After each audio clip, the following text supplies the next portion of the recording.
mataas na daan ng Antique.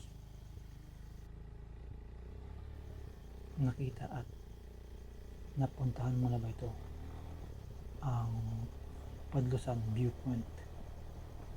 Ito ay makikita sa may barangay Aningalan, San Remigio, Antique, na may taas na 1,000 meters above sea level.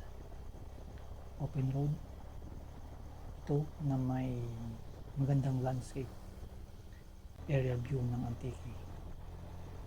Marating ito ng motorcycle at 4 wheels na sasakyan.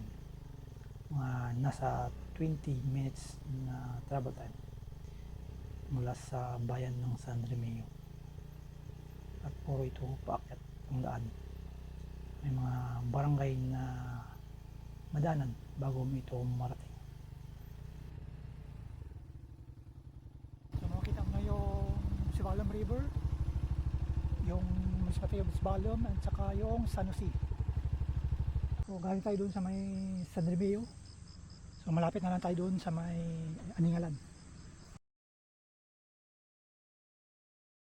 Pumunta ka dito sa Aningalan, isa rin to sa mga magagandang na spot para tambayan. Kasi makikita mo dito yung bayan ng Sibalom at yung San Jose Antique, yung kapital ng province of Antique. Dito magtambay at saka magkape.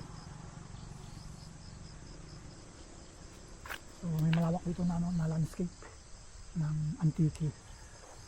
So makita mo na yung Sulusi. Isa rin to sa mga magandang na tourist spot o kaya tambayan pag pumunta ka ng Aningalan. So madadaanan mo ito kung papunta ka na ng Aningalan.